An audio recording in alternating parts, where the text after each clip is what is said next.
Voilà, bonjour à toutes et à tous, très heureux de vous retrouver pour une nouvelle capsule Vitamine Source de Vie.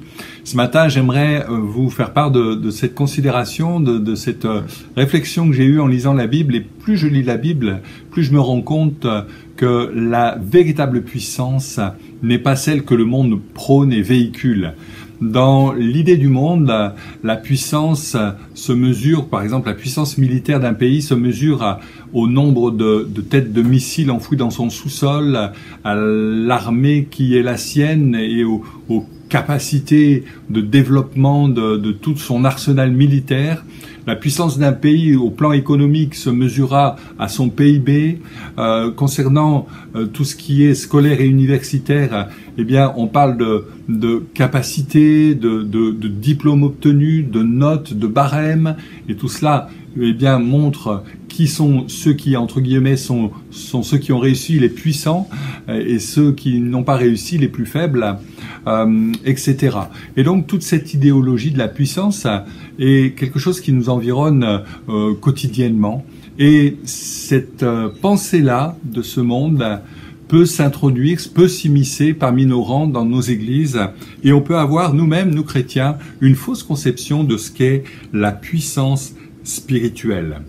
Un psychologue chrétien a écrit et rédigé un livre où il dénonce les 30 mensonges auxquels nous croyons fermement.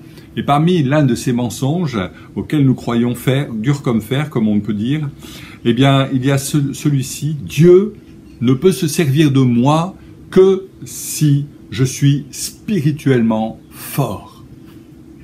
C'est un mensonge, c'est une hérésie, ça n'est pas biblique.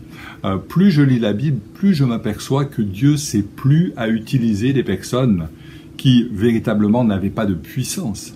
Moïse va argumenter pour dire « choisis un autre parce que je ne suis pas capable, je ne sais pas même parler correctement ». Gédéon va dire « mais je suis le plus petit de la plus petite tribu d'Israël, va utiliser quelqu'un d'autre que moi, Seigneur ». Mais à chaque fois, Dieu ne sait plus à les utiliser parce qu'il veut nous faire comprendre la chose suivante, c'est qu'il y a un mensonge manifeste, une grave erreur spirituelle dans lequel peut-être toi qui m'écoutes ce matin est enfermé, à savoir « je suis pas capable, je suis pas fort spirituellement ». Encore faut-il eh bien déterminer ce que signifie être fort spirituellement, déjà, au préalable. Mais une chose est certaine, Dieu sait toujours plus à utiliser les choses faibles et viles de cette terre. Il est dit dans 1 Corinthiens, chapitre 1er, verset 27, « Mais Dieu a choisi les choses folles du monde pour confondre les sages, Dieu a choisi les choses faibles du monde pour confondre les fortes, Dieu a choisi les choses viles, celles qu'on méprise, celles qui ne sont point, pour réduire à néant celles qui sont, afin que nulle chair ne se glorifie devant Dieu. » Et il y a là un principe établi, c'est que la gloire doit revenir entièrement au Seigneur. Et que parfois, eh bien, ayant cette inclinaison à croire que nous sommes suffisamment puissants pour faire quoi que ce soit, nous pouvons sombrer dans une voie d'orgueil qui nous serait fatale.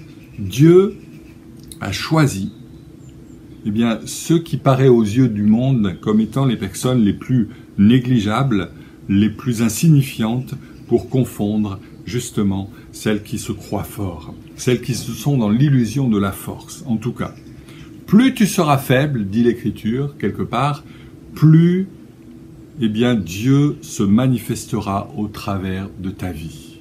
C'est pourquoi Paul a entendu ces mots de la part du Seigneur, « Ma grâce te suffit, ma puissance s'accomplit, donne sa pleine mesure au travers de ta faiblesse. » Autrement dit, eh bien, arrête de croire à ce mensonge. Ce matin, c'est mon message. Arrête de croire au mensonge suivant. Dieu ne pourra m'utiliser que lorsque je serai au top du top au niveau spirituel. C'est faux. Commence humblement à dire, Seigneur, me voici devant toi.